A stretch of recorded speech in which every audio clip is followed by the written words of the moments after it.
Nick Nurse recently had a surprising quote regarding the potential usage of Joel Embiid this season and tipped his cap as far as his expectation for the Sixers superstar.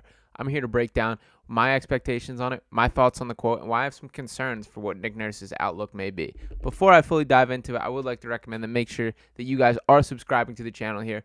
93% of you guys have not subscribed yet. I want to change that. I want to keep that going. We've got some big plans here for Sixers season, so I want to make sure that you guys are as involved as possible here on Sixers Digest so I can keep cranking out some awesome content and get everyone involved in there. Now let's dive into what I want to talk about today, and that is a quote by Nick Nurse in the midst of an interview with Kai Carlin of Sixers Wire. He said, quote, "I think we're looking at it maybe a little different than people think we might be. We're going to try and get him to play more games," Nick Nurse said regarding Joel Embiid next season. A lot of thoughts on this. For starters, there's a lot of reasons to be excited about Nick Nurse. I'm excited about his X and O's basketball IQ. I'm excited about his willingness to think outside the box, try new things. One of the things I'm not excited about with Nick Nurse is how much he plays players. Now, I get it. We all want guys to play more. We've all had frustrations. The load management has become such a sensitive term in the NBA, and this is something that the league is actively fighting to turn around, to change, and to cut down on. Joel Embiid, I think, is oftentimes viewed as a poster boy for that in a way that he does not necessarily deserve. I think the reputation for Joel Embiid is much more than the actuality and when he misses games. Let's take a look at his stats here and the time that he does miss. But 66 games last year, 68 games the year before. That's pretty industry standard for a superstar.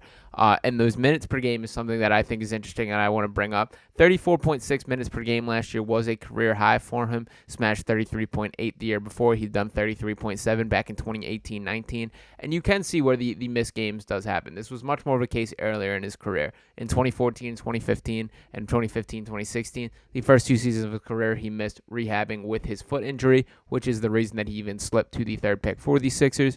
Playing 31 games as a rookie, then up to 63, 64, 51, 51, 68, 66. Now, I'm not saying Joel Embiid is a model for consistency, a guy that he is out there on an every night basis. In an ideal world, he does play more, but you also got to work with what you got. And Joel Embiid is not quite the guy that you should be flaunting these extra minutes and throwing these extra responsibilities on. We know more than anyone that when he gets hurt, and when it happens, the Sixers season goes downhill. We still have yet to see Joel Embiid healthy for an entire playoff run, and that's been the biggest limiting factor for the Sixers playoff hopes. That as much as we want to throw on the Ben Simmons shortcomings, Doc Rivers not adjusting fast enough, the biggest issue that has prevented the Sixers from ultimately climbing to their title chances is Joel Embiid being healthy. And it's even more frustrating when you think about the weird number of ways, whether it's him breaking his face on Markelle Fultz's shoulder, whether it's him having a stomach bug, a guy falling, him hurting his knee, all these things, it always just feels so frustrating and so random. But back to Nick Nurse's points about playing players, and this is a reputation that stuck with him, I want to look at some of the Raptors players that he has had control of. So, for example, let's start off by taking a look at the league leaders in minutes per game last year. Right at the top, Pascal Siakam, number one, at 37.4 minutes per game, tied with Kyrie Irving for that category. James Harden, by the way, at number 4, 36.8 minutes per game with the Sixers, which is higher than he frankly should have been as well. But right below that, Fred VanVleet, 36.7 minutes per game. And if you go all the way down to the number 16 spot, we have OG Anunoby at 35.6. So 3 Raptors players within the top 16 for minutes per game last year. That is a lot to ask these guys. And Fred VanVleet and Pascal Siakam and OG have all been guys that allowed some massive minutes under Nick Nurse. I understand the logic. I understand wanting your best players on the floor, but I do think that there is a limit with this. I want to pull up another graphic here and pulled this up, and we have the minutes leaders overall. This is by year. Pascal Siakam leading the entire league last year at 35.35 minutes, and that even number is a little bit down from 21-22 when he averaged 37.9 minutes per game. So it's clear this is a Nick Nurse thing, that this is something that he desires to do. Now, what I want to say specifically is Joel Embiid is a different category of player. With all due respect to Fred VanVleet and Pascal Siakam, they are very good players. They are fine players. They are guys you should be playing more than Joel Embiid. That Joel Embiid has earned the right to be a little more pampered, to have his nights off, and make sure that his care is put in the priority. The Sixers are not a contender if Joel Embiid gets hurt, and taking every precaution to limit those chances must be the priority for the Sixers. That means not playing him 37, not playing him 38 minutes per game. It means limiting him on high-risk situations such as back-to-backs or when he's feeling a little sore. That has to be priority. And once again, with all due respect to Pascal Siakam and Fred VanVleet, they are great players. They are not Joel Embiid. They are not the reigning MVP of the league, and they just don't make or break the Raptors' chances in the way that Joel Embiid does with the Sixers. And there's also a reason why the Raptors have been a mid-tier team, except for the 1 year, and of course, then they won the championship. But since Kawhi left, that they've been a mid-tier team kind of fighting and scrapping to get in the playoffs and kind of climb into the mix, versus the Sixers have pretty much coasted and had a 1 seed, 2 seed, 3 seed, 4 seed up in the top 4 seeds over the past couple of years. Joel Embiid is that guy. He is the MVP of the league, and he should be treated as such. Now, I understand all the noise about limiting load management.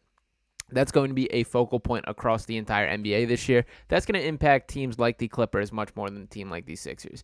And in Joel Embiid's defense, he's not really a guy that wants to miss games. He's been more frustrated than anybody, and if you flash back to earlier on in his career, it's him throwing up these passive-aggressive Instagram stories or tweets about him not playing, about him not wanting to be treated like a baby, and I do respect that about him. I do like that he's always wanted to be on the floor, but the bottom line is your body you have to listen to.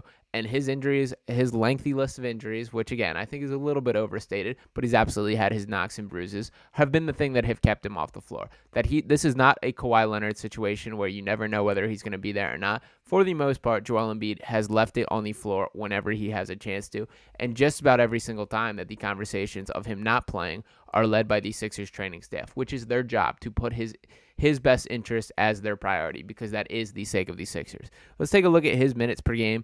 Again, I just want to compare. So we'll start out with like Pascal Siakam, 37.4, all the way down to OG Anunoby at 35.6 at 16th in the league. Now for Embiid specifically, the highest he's averaged, as I mentioned before, 34.6 minutes per game. There's clearly a gap there, and frankly, there's times where that 34.6 minute per game is a little overstated as well. One of the things that I admired from the Doc Rivers technique is what he calls old-fashioned load management. That is when the Sixers jump up, beat a team, and then allow guys to sit.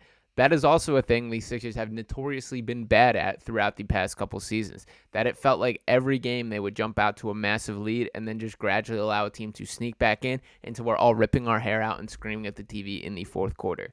If there's a little more killer instinct within this unit, that opens the door to get rest. That is the best case scenario for rest, is you come in, you take care of business, you put a team in the dirt, and then you allow your starters to sit. You get opportunity for guys like Jaden Springer, like Paul Reed, like these young guys, Terquavion Smith, that we want to see more of. That should be their time to shine. It should be when the Sixers are up 45 on the Detroit Pistons in the third quarter. That is when load management should happen.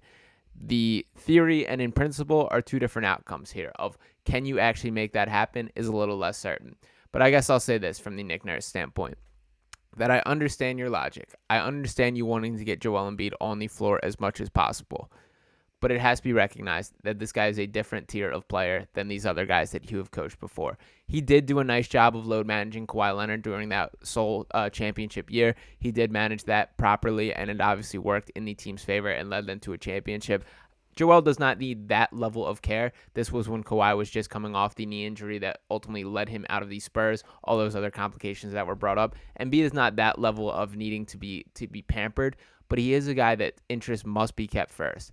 And I think it needs to be made clear to Nick Nurse right now that if Joel Embiid gets injured this season, down go the Sixers championship chances. Not that I think anyone is thinking overly high about them right now, and the James Harden situation is still looming over people's heads. And my last point I'll even throw in here is, if James Harden, the thing distracts the whole season, the train is derailed by the drama, the staring contest between Morey and Harden, it wouldn't completely shock me if there's a phantom Joel Embiid injury that pops up this year. If they say, you know what, it's not happening this year, there's no reason to further risk this guy, Embiid, you're having knee soreness, you're done for the year. That, I don't think, is off the table, and frankly, I think there's a higher likelihood of that than the Sixers playing Embiid too much. That I think that is very much on the table. There's still a lot of uncertainty for this year, but the bottom line is in any situation, Joel Embiid's health must be first. He is the face of the franchise, he is the MVP of the league, and the Sixers championship chances rise and fall with him. Nick Nurse, smarten up, realize that, and don't let me be complaining about this throughout the season.